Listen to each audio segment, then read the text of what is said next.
Hello students, आज हम समाकलन का टॉपिक नंबर एक समाकलन में यहाँ पर एक प्रॉब्लम आती है, उनको कैसे सॉल्व करते हैं। तो इसको देखो, इसमें हम आज बात करना हमको आंशिक भिन्न के बारे में। आए सुन, आंशिक भिन्न को कैसे तोड़ते हैं और उसका समाकलन कैसे करते हैं। क्योंकि जब आंशिक भिन्न हम आसानी से कर लेंगे तो उसका समाकलन आसानी से हो जाएगा। लेकिन आज हमको समझना पड़ेगा कि आंशिक भिन्न को कैसे तोड़ते हैं, आंशिक भिन्न क्या होती है। आया समझ में? तो हमको समझना है कि आंशिक भिन्न मेन टॉपिक, क्योंकि समाकलन की जो एक्सरसाइज यहाँ पर 7n है, n के बाद आगे एक्सरसाइज नेक्स्ट एक्सरसाइज है, जो क्योंकि टॉपिक नंबर हमारा 3 चल रहा है, इसी में आंशिक भिन्नों का समाकलन कैसे करते हैं। तो उसको समाकलन करने के लिए हमको जानना पड़ेगा कि आंशिक भिन्न क्या है। तो आज हम इसको समझेंगे कि आंशिक भिन्न किसे कहते हैं, और इसके बारे में हम समझेंगे। जब हमको समझ में आ जाएगा, आंशिक भिन्न तोड़ना आ जाएगी, तो हम आसानी से उसको कर लेंगे। तो देखो, यही हमने लिखा है कि आंशिक भिन्न किसे कहते हैं। लिखा है यहाँ पर आंशिक भिन्न। तो तुम्हें पता है कि किसी भी भिन्न के ऐसे छोटे छोटे भाग कर लेना, जिनको लासा लेकर पुनः क्या करना, हल करने पर मूल भिन्न हमें क्या करती है, प्राप्त हो जाती है। आंशिक भिन्न किसे कहते हैं? कोई भी भिन्न होगी उसको क्या कर लेंगे, छोटे छोटे टुकड़ों में ब्रेक कर लेंगे। जैसे उसको हम ब्रेक कर लेंगे और उसका अगर लासा ले लो, जैसे सपोज करो ये लिखा 1/x - 1 x + 1, और यहाँ पर ऐसे ये मान लो ऐसे कोई भिन्न रही होगी। सपोज करो ये यहाँ पर ऐसे इस टाइप की एक भिन्न थी, और हमने इसको देखो लासा लेकर अगर देखे चाहे तो ऐसे, और इसको लासा लेके सॉल्व करें। देखो थोड़े छोटे गुणनखंडों में हमने इसको ब्रेक कर दिया। अगर इसका हम लासा लेके पुनः सॉल्व कर लेंगे तो ये हमको मिल जाएगा। लेकिन हमें कंडीशन ये समझना होगी कि आंशिक भिन्न किन भिन्नों का निकालते हैं। तो देखो यहाँ पर आंशिक भिन्न केवल और केवल उचित भिन्न को ही आंशिक भिन्न में तोड़ा जाता है। अब उचित भिन्न क्या होती हैं? सब लोगों ने प्रीवियस क्लासों में पढ़ा होगा, छोटे छोटे क्लासों में पढ़ा होगा कि आंशिक भिन्न क्या होती है। आंशिक भिन्न मतलब उचित भिन्न क्या होती है। तो उचित भिन्न ऐसे भिन्न को कहा जाता है जिसका अंश सदैव हर से क्या होगा, छोटा होता है। ऐसा उनमें यानी चाहे एक घात छोटा हो, लेकिन वो छोटा होगा। जैसे यहाँ पर सपोज करो, ये हम लिख दें यहाँ पर x⁻2 लिखा है, यहाँ पर x + 1 और यहाँ पर x - 2। देखो ये समान घातें हैं, इधर भी घात 2 है, इधर भी घात 1 मल्टीप्लाई कर देंगे 2 आ जाएगी। तो इस भिन्न का हम आंशिक भिन्न निकालेंगे। यहाँ पर एक पावर और होनी चाहिए, एक नंबर और मल्टीपल में होना चाहिए। तो देखो यहाँ पर जो हर है, अंश है, हर से क्या है, एक घात कम है। जब अंश एक घात हर से कम होगा तो उसका हम आंशिक भिन्न निकाल सकते हैं। ऐसा उनमें तो उचित भिन्न अगर कोई पूछता तो बता देना कि ऐसी भिन्न जिसका अंश सदैव हर से क्या होगा, छोटा होगा। यानी अभी नॉर्मल बातें कर रहे हैं हम, यहाँ पर अंश हमेशा क्या होगा, हर से एक घात छोटा होगा, तभी हम उसको आंशिक भिन्न में ब्रेक कर सकते हैं। अदरवाइज हम ब्रेक नहीं कर पाएंगे फिर उसको। अब देखो इसको तोड़ते कैसे आंशिक भिन्न में, ये लिखा हमने। देखो हेडिंग इसलिए बना के रखा है, इसमें लिख दिया है कि आपको तुरंत समझ में आ जाएगा। देखिए कैसे यहाँ पर आंशिक भिन्नों में कैसे तोड़ते हैं, किसी भी भिन्न को आंशिक भिन्न में कैसे तोड़ा जाता है। तो देखो हमने लिख दिया है, किसी भिन्न को आंशिक भिन्न में तोड़ने के लिए उसके छोटे छोटे क्या कर लेते हैं, गुणनखंड कर लेते हैं। देखो लिखा है स्पष्ट, गुणनखंड कर लेते हैं। फिर इन गुणनखंडों की सहायता से क्या करते हैं, ऐसी भिन्नों को योगफल के रूप में क्या कर लेते हैं, इसको निरूपित कर लेते हैं। जैसे हम उसके सबसे पहले आंशिक भिन्न में तोड़ने के लिए अगर द्विघात, त्रिघात, 4 घात हैं, तो उसके पहले सबसे पहले हम क्या करेंगे, गुणनखंड करेंगे। ऐसा नहीं डायरेक्ट लगा देंगे। अगर पॉसिबल होंगे तो उसके पहले हम क्या कराएंगे, सबसे पहले उसके गुणनखंड करेंगे। जैसे इसमें लिख दिया हमने, लिखो आंशिक भिन्न में तोड़ने के लिए उसके क्या करेंगे, सर्वप्रथम गुणनखंड करते हैं। फिर इन गुणनखंडों की सहायता से छोटे छोटे भिन्नों के योगफल में इसको क्या कर लेते हैं, ब्रेक कर लेते हैं। ऐसा नहीं कि तुमने डायरेक्ट सोचा कि यहाँ पर देखिए सपोज करो ऐसे कोई द्विघात समीकरण लिखा है ये, और इसको हम डायरेक्ट आंशिक भिन्न नहीं तोड़ेंगे। पहले इसको देखो हम थोड़ा सा ब्रेक करेंगे, इसके गुणनखंड कर लेंगे। तो देखो x + 1 और x + 1 जो भी बनेंगे इसके गुणनखंड कर लेंगे। यहाँ पर पहले इसके देखो द्विघात समीकरण है कि नहीं, ये देखो सेम बनेंगे। यहाँ पर x + 1 का होल स्क्वायर। अब इसके गुणनखंड कर लिए। देखो सबसे पहले इसके गुणनखंड जैसे हो गए, अब इसको आंशिक भिन्न लगाने के लिए छोटे छोटे पदों में ब्रेक कर लेते हैं। ऐसा उनमें फिर और देखो यहाँ पर उनके जो अंश पद होंगे, अंश मतलब ऊपर जो लिखा होगा, यानी अंश पद जो होगा हर पद से एक घात क्या होना चाहिए, कम होना चाहिए। अंश पद हर पद से एक घात, जैसे हमने ऊपर बताया था, आंशिक भिन्न का ही मतलब ही होता है कि ऐसी भिन्न जिसका अंश सदैव हर से क्या होगा, एक घात छोटा हो गया, छोटा होगा।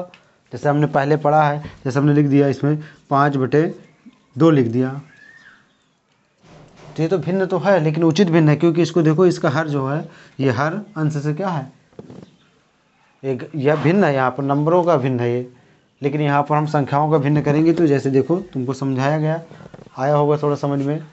अब देखो हम बात करते हैं कि यहाँ पर जैसे ये देखो लिखा, हमने एग्जाम्पल भी लिखे हैं यहाँ पर एक्स स्क्वायर। देखो यहाँ पर कितना, अगर इनका मल्टीप्लाई करा देंगे तो इसमें कितनी घातें हो जाएंगी, 3। इसमें कितनी घात है, 2। एक घात का अंतर है कि नहीं है।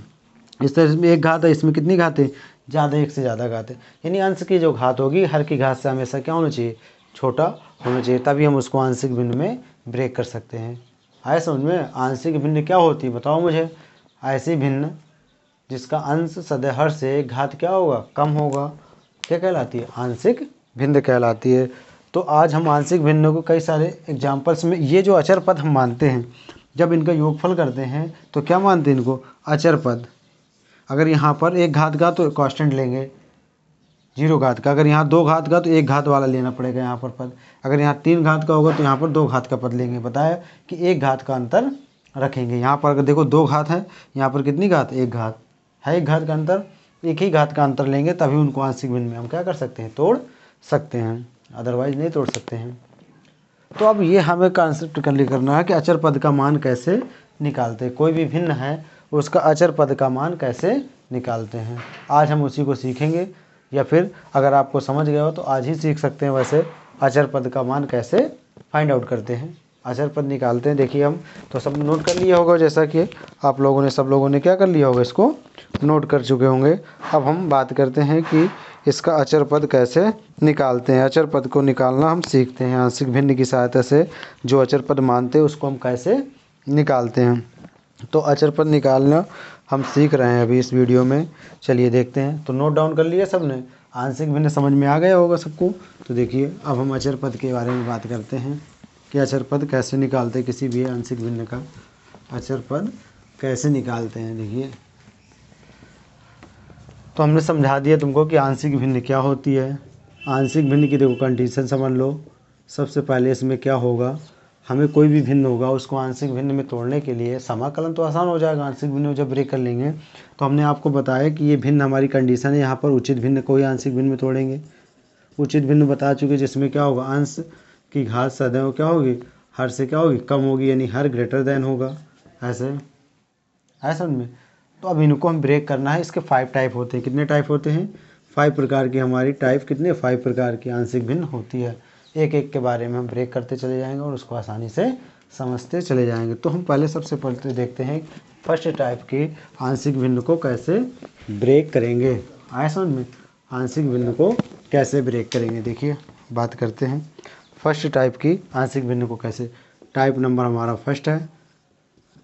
देखिए यहाँ पर अचर पद, अचर पद का मान ज्ञात करना, अचर पद का मान ज्ञात करना, ये हेडिंग है हमारी। देखो अचर पद का मान हम कैसे ज्ञात कर रहे हैं। तो टाइप नंबर फर्स्ट है, तो नॉर्मल 1 घात का ही लेंगे। यहाँ पर x+1 सपोज करो लिखा और यहाँ पर x-1 लिखा, ऐसे लिखा। जनरली हम ऐसे भी ब्रेक कर सकते हैं, लेकिन हम सीखेंगे यहाँ पर कैसे इसको ब्रेक करते हैं। देखो यहाँ पर जनरली फर्स्ट टाइप का ऊपर कांस्टेंट पद है, नीचे द्विघात समीकरण बन रहा है। देखो अगर चाहते तो हम पीछे बैक ले लेते कि एक द्विघात समीकरण बनता है ऐसे। ये देखो x² - 1, तो इसका हमने गुणनखंड कर लिया तो यहाँ पहुँच गए। अब ये देखो ऊपर 0 घात है, नीचे 1 घात है। देखो बताया था 1 घात का अंतर होना चाहिए, है कि नहीं है। अब इसको आंशिक भिन्न में कैसे ब्रेक करते हैं, अचर पद का मान कैसे निकालते हैं, इस कंडीशन को हमें समझना। सपोज करो यहाँ देखो, यहाँ पर अगर 1 घात, यहाँ पर अलग अलग जब इसको ब्रेक करेंगे तो अगर 1 घात का है, क्या है, अगर 1 घात का है तो एक कांस्टेंट ऊपर लेंगे। देखो यहाँ पर फिर बीच में प्लस लगाएंगे b/x-1 ऐसे। ठीक, यहाँ समझते जाओ। अब इसका एलसीएम लेंगे। बताया था कि उसको आंशिक भिन्न में कैसे तोड़ते हैं। सबसे पहले उसके गुणनखंड कर लेते हैं। गुणनखंड करने के बाद हमने बताया था कि उन्हें छोटे छोटे पदों में योगफल के रूप में उसको क्या कर लेते हैं, ब्रेक डाउन कर लेते हैं। आया समझ में। अब इसको हमें देखना है कि कैसे सॉल्व करके अचर पद की वैल्यू कैसे निकालते हैं। तो आज हम अचर पद की वैल्यू निकालेंगे। सेम सब वही फंडा है जो पहले हम करते रहे, छोटी क्लासों में सीखा है, वही आज हम यहाँ सीखने वाले हैं। कुछ नहीं करना, केवल छोटे छोटे पदों में इसको ब्रेक करके ये जो हमारे अचर पद हैं इनकी वैल्यू फाइंड आउट कर लेना और इसमें पुट कर देना। आसानी से 2 पदों में ब्रेक हो जाएगी। तो देखो कैसे, यहाँ पर x+1 एलसीएम लेंगे, x-1 आएगा। अब ये इससे फ्यूज होगा तो ये इसके इंटू में पहुँच जाएगा, इससे ये फ्यूज हो जाएगा और ये इसके इंटू में पहुँच जाएगा ऐसे। ठीक, यहाँ बराबर में ये चल ही रहा है, ऐसे आ रहा है ना समझ में। देखो ये इससे फ्यूज आउट हो गया, कट कैंसिल आउट हो गया, यहाँ 1 बचेगा, इसका मल्टीप्लाई कर लेंगे ए एक्स माइनस ए, इसको कर लेंगे यहाँ पर बी एक्स प्लस बी ऐसे। अब देखो यहाँ पर x के गुणांक वालों को एक साथ और अचर पद को एक साथ कर लेंगे। ठीक, देखो a कॉमन ले लिया यहाँ से, वो x कॉमन ले लेंगे इस दोनों से, तो क्या आएगा देखो यहाँ पर a प्लस बी और बाहर क्या बचेगा x। ये दोनों अचर पद हैं, इनको अलग रख लेते हैं, यहाँ पर पहले प्लस वाला कर लो b माइनस ए ऐसे। अब देखो इनके गुणांकों की तुलना करेंगे, क्या करेंगे इनके गुणांकों की। अगर चाहो तो इसको लिख सकते हो यहाँ पर 0x + 1, देखो ऐसे ऐसे। अब इनके गुणांकों की क्या करेंगे, गुणांकों की तुलना करने पर अब गुणांकों की देखो x वाले का गुणांक ये है और यहाँ पर x का गुणांक क्या है 0 है, यानी अचर पद का मान ये है और अचर पद ये है। तो देखो इनके गुणांकों की तुलना करके कैसे निकालते हैं और भी। तो बताओ मुझे a प्लस बी की वैल्यू 0 आ गई, इसको इक्वेशन फर्स्ट मान लो, और b माइनस ए की वैल्यू क्या आ गई 1।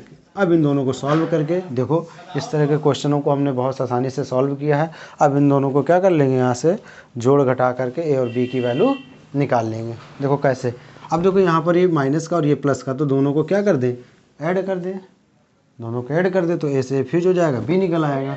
तो लिख देंगे यहाँ पर समीकरण 1 व 2 को जोड़ने पर, क्या करने पर, जोड़ने पर। देखो उधर एक और बी जाओ, ए और बी को बाहर जाओ ना, ला रहे हैं। देखो यहाँ ये इससे कैंसिल हो गया, 2b बराबर कितना आ गए, और b बराबर 1/2 ऐसा नहीं। तो देखो b की वैल्यू निकल आई है। अब ये b की वैल्यू किसी एक में रख दो, चाहे इसमें रख दो, चाहे इसमें किसी एक समीकरण में रख दो, तो a की वैल्यू भी निकल आएगी। देखो समझ में आई है, इससे cancel b plus B 2b और ये 1 इसमें रख देंगे। तो देखो समीकरण 1 में रखते हैं, जैसे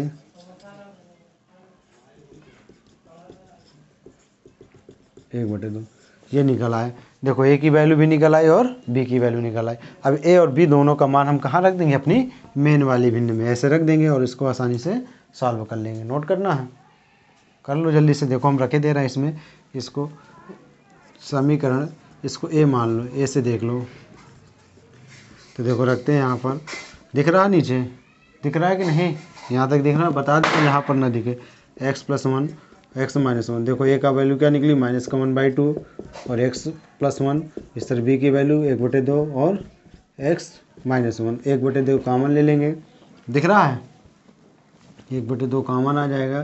तो देखो यहाँ माइनस वाला उधर, प्लस वाला इधर कर लेते हैं, x - 1 और x + 1। ये देखो दो पदों में ब्रेक हो गई कि नहीं, आंशिक भिन्न। इसको टाइप नंबर फर्स्ट कहते हैं। ये आंशिक भिन्न का टाइप नंबर क्या है, फर्स्ट है। अब हम नेक्स्ट वीडियो में सेकंड, थर्ड और फोर्थ और फिफ्थ पूरा एक डिस्कशन कर देंगे, तो क्लियरिटी आ जाएगी। आज तुम्हें समझ में आ गया होगा कि इवन टाइप में आंशिक भिन्न को कैसे ब्रेक करते हैं। आए समझ में? तो आज के लिए इतना ही, ठीक, धन्यवाद।